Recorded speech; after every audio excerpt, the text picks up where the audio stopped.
Assalamualaikum warahmatullahi wabarakatuh. Kami dari kelompok 2 akan mempresentasikan tentang hipotesis, taraf signifikansi, nilai, dan daerah kritis yang beranggotakan saya Safira Ratrini Lamsari, NIM 141, Melinda Nur Aziza, NIM 144, Alivia Nafrielda, NIM 147, Wandansari, NIM 170. Next.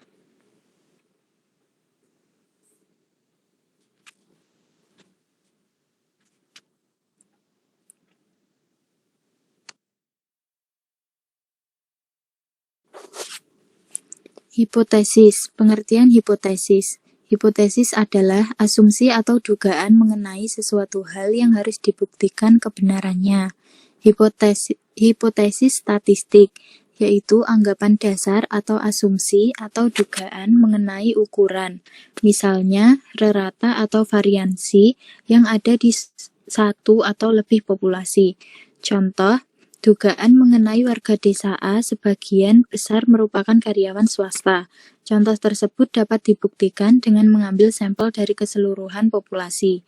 Apabila menemukan fakta bahwa sebagian besar sampel merupakan karyawan swasta, maka contoh hipotesis tersebut dapat diterima sebagai kebenaran. Pengujian hipotesis, yaitu prosedur untuk menentukan apakah menerima atau menolak hipotesis yang dibuat.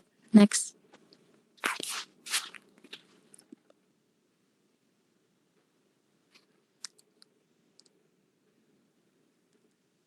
Jenis-jenis hipotesis. Yang pertama, berdasarkan jenis parameternya.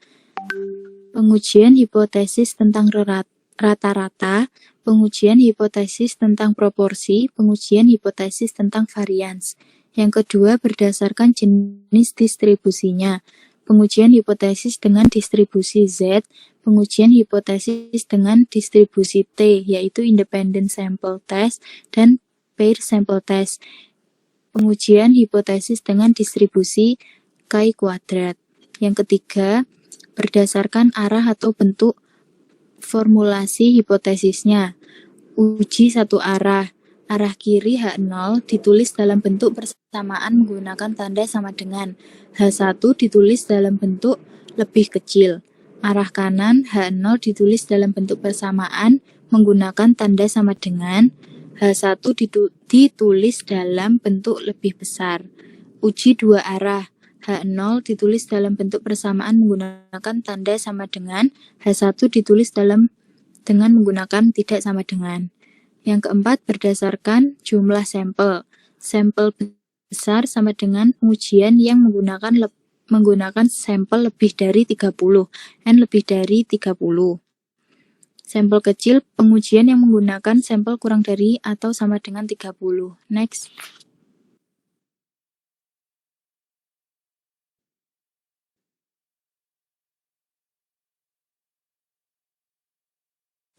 Jenis-jenis hipotesis. Hipotesis deskriptif, yaitu hipotesis yang tidak membandingkan atau menghubungkan dengan variabel lain. Contoh, sebuah peneliti menyatakan bahwa daya tahan lampu merek A sama dengan 450 jam. Hipotesis dalam kalimat. Yang pertama, H0, daya tahan lampu merek A sama dengan 450 jam. Yang kedua, HA, daya tahan lampu merek A tidak sama dengan 450 jam. Hipotesis statistik H0, mu sama dengan 450 jam. HA, mu tidak sama dengan 450 jam.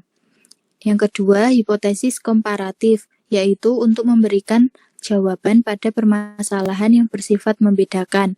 Misalnya, adakah perbedaan produktivitas kerja antara pegawai golongan 1, 2, dan 3? Hipotesis kalimat H0, tidak terdapat perbedaan produktivitas kerja antara pegawai golongan 1, 2, dan 3. HA, terdapat perbedaan produktivitas kerja antara pegawai golongan 1, 2, dan 3. Hipotesis statistik HO, mu1 sama dengan mu2 sama dengan mu3. HA mu1 tidak sama dengan mu2 tidak sama dengan mu3. Yang ketiga ada hipotesis asosiatif, dugaan sementara terhadap suatu rumusan masalah yang mempertanyakan mengenai hubungan antara dua variabel di suatu penelitian. Contoh, adakah hubungan antara gaya kepemimpinan dengan efektivitas kerja? Hipotesis kalimat, HO, tidak ada hubungan antara gaya kepemimpinan dengan efektivitas kerja. HA, terdapat hubungan antara gaya kepemimpinan dengan efektivitas kerja. Hipotesis statistik, HO, P sama dengan 0, HA, P tidak sama dengan 0. Selanjutnya akan dibacakan oleh Melinda.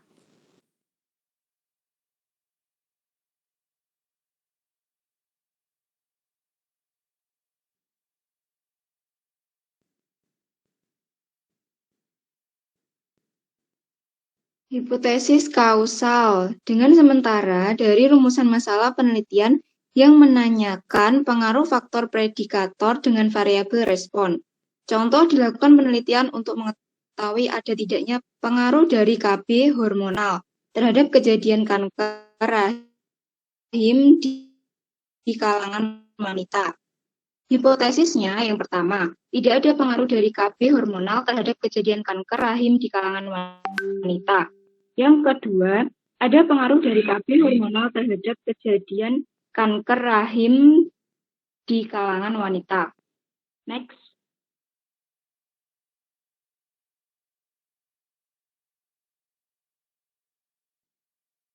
Uji statistik parametrik.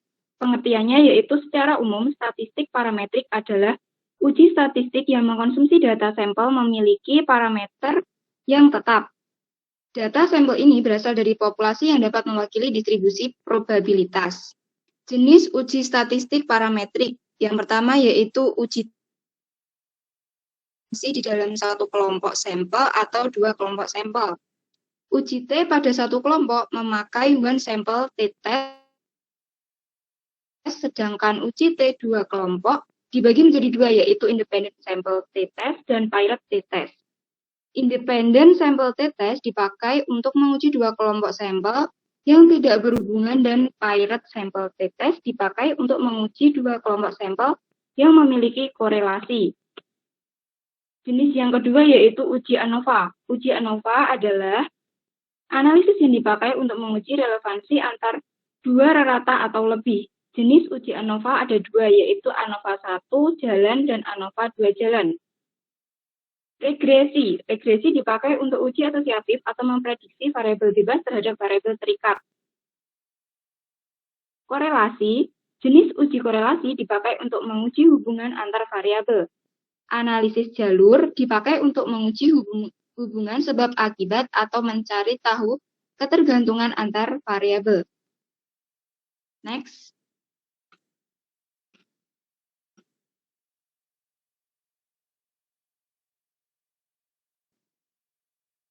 Contoh statistik parametrik.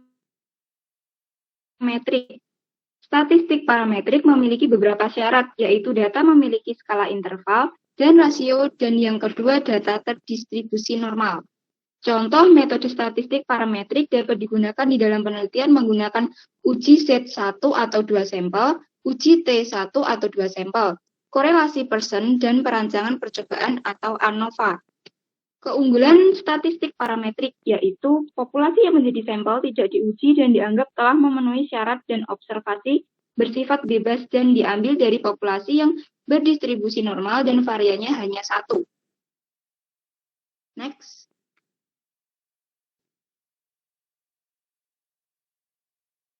Selanjutnya yaitu uji statistik non-parametrik. Umumnya digunakan pada jenis data nominal dan ordinal. Dapat digunakan pada populasi yang bebas distribusi, atau distribusi normal atau tidak normal. Dapat digunakan pada jumlah sampel kecil. Umumnya dilakukan pada penelitian sosial. Keunggulannya yaitu yang pertama, tidak membutuhkan asumsi normalitas. Yang kedua, secara umum metode statistik non-parametrik lebih mudah dikerjakan dan lebih mudah dimengerti. Yang ketiga, Statistik non-parametrik dapat digantikan data numerik atau nominal dengan jenjang atau ordinal. Yang keempat, tidak dibutuhkan urutan karena sering dijumpai hasil pengamatan yang dinyatakan dalam data kualitatif. Kekurangannya yaitu yang pertama, statistik non-parametrik terkadang mengabaikan beberapa informasi tertentu. Yang kedua, hasil pengujian hipotesis dengan statistik non-parametrik tidak setajam statistik parametrik.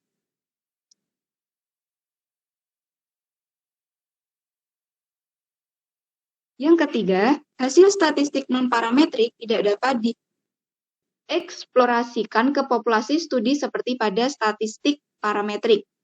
Nah, selanjutnya yaitu variabel penelitian. Variabel penelitian adalah segala sesuatu yang akan menjadi objek pengamatan penelitian. Pengertian yang dapat diambil dari definisi tersebut ialah bahwa dalam penelitian terdapat sesuatu yang menjadi sasaran, yaitu variabel. Sehingga variabel adalah fenomena yang menjadi pusat perhatian penelitian untuk diobservasi atau diukur. Variabel dalam suatu penelitian jumlahnya bisa lebih dari satu. Jenis variabel berdasarkan konteks hubungannya, yaitu yang pertama, variabel bebas atau independent variable. Variabel bebas adalah variabel yang nilainya mempengaruhi variabel lainnya, yaitu variabel terikat. Contoh, variabel bebas adalah misalnya dalam penelitian yang berjudul Pengaruh Motivasi Belajar Terhadap Prestasi Siswa. Dalam hal ini, motivasi belajar diduga mempengaruhi prestasi belajar. Maka, motivasi belajar sebagai variabel bebas. Dikatakan bebas sebab nilainya dapat berubah-ubah dan setiap perubahan itu mempengaruhi nilai variabel terikat. Yang kedua yaitu variabel terikat atau dependent variable. Variabel terikat merupakan variabel yang nilainya tergantung dari nilai variabel lainnya. Contoh variabel terikat adalah misalnya seperti yang dijelaskan dalam poin pertama di atas, yaitu dalam penelitian yang berjudul Pengaruh Motivasi Belajar Terhadap Prestasi Siswa. Dalam hal ini, prestasi belajar diduga dipengaruhi oleh motivasi belajar. Maka, prestasi belajar sebagai variabel terikat dikatakan terikat karena nilainya tergantung kepada variabel bebas, yaitu motivasi belajar. Selanjutnya akan dijelaskan oleh Mbak Wandan.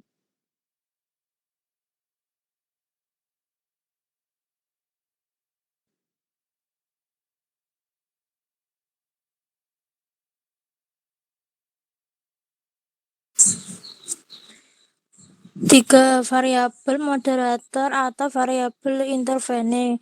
Variabel moderator merupakan variabel yang juga mempengaruhi variabel terikat, namun dalam penelitian pengaruhnya tidak diutamakan. Contoh variabel intervening adalah misalnya dalam penelitian yang berjudul pengaruh IQ terhadap nilai matematika melalui frekuensi belajar. Konsep dari judul tersebut diduga IQ mempengaruhi nilai matematika siswa, namun harus melalui frekuensi belajar. Sebab meskipun IQ tinggi tetapi tidak belajar, maka nilai ujian matematika juga akan diduga rendah. Jenis variabel berdasarkan dapat tidaknya variabel penelitian dimanipulasi. 1. Variabel dinamis adalah variabel yang dapat dimanipulasi atau diinterferensi oleh peneliti. Contoh variabel dinamis adalah metode mengajar, teknik pelatihan, strategi pembiasaan, dan seterusnya. 2. Variabel statistik merupakan variabel yang tidak dapat diinversi dan dimanipulasi oleh peneliti. Contoh variabel statistik adalah jenis kelamin, umur, status perkawinan, dan seterusnya. Macam-macam jumlah sampel. Sampel merupakan bagian populasi atau sejumlah anggota populasi. Sebagaimana karakteristik populasi, sampel yang mewakili ialah sampel yang benar-benar terpilih sesuai dengan karakteristik populasi tersebut. Ukuran sampel lebih dari 30 dan kurang dari 500 adalah tepat untuk kebanyakan penelitian. Besaran atau ukuran sampel sangat bergantung dari besaran tingkat ketelitian atau kesalahan yang diinginkan penelitian. Namun dalam hal tingkat kesalahan pada penelitian sosial, maksimal tingkat kesalahannya adalah 5% atau 0,05. Makin besar tingkat kesalahan, maka makin kecil jumlah sampel. Namun yang perlu diperhatikan adalah semakin besar jumlah sampel, semakin mendekati populasi, maka semakin kecil peluang kesalahan generalisasi dan Sebaliknya, semakin kecil jumlah sampel menjauhi jumlah populasi, maka semakin besar peluang kesalahan generalisasinya.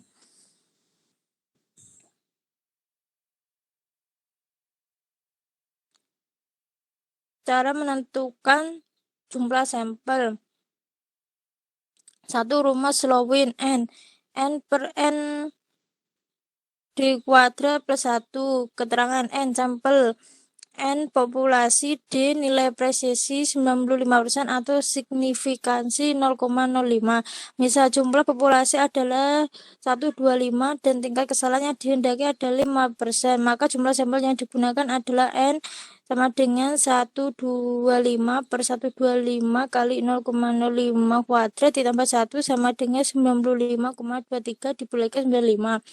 2. Tapi penelitian jumlah sampel dari Isaac dan Mikael memberikan kemudahan penentuan jumlah sampel berdasarkan tingkat kesalahan 1%, 5%, dan 10%. Dari tabel ini penelitian dapat secara langsung menentukan besaran sampel berdasarkan jumlah populasi dan tingkat kesalahan yang dikehendaki.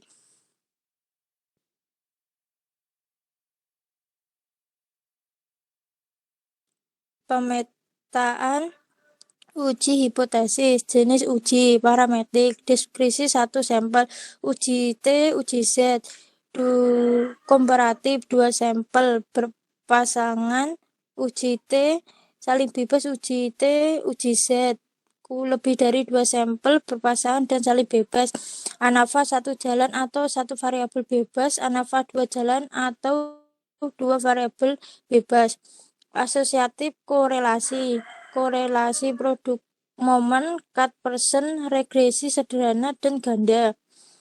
Yang kedua, jenis uji non-parametrik. Deskripsi 1 sampel, chi-square, rantes. Kooperatif 2 sampel, berpasangan, sintes, Wikolken, chi-square. Saling bebas, median test, Mann-Whitney, Kolmogorov-Simov, chi-square. Lebih dari 2 sampel, berpasangan, Friedman, saling bebas, Kruskal-Weiss, asosiatif korelasi, Spearman. Selanjutnya akan dibacakan oleh Olivia.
Sekian presentasi dari kami. Wassalamualaikum warahmatullahi wabarakatuh.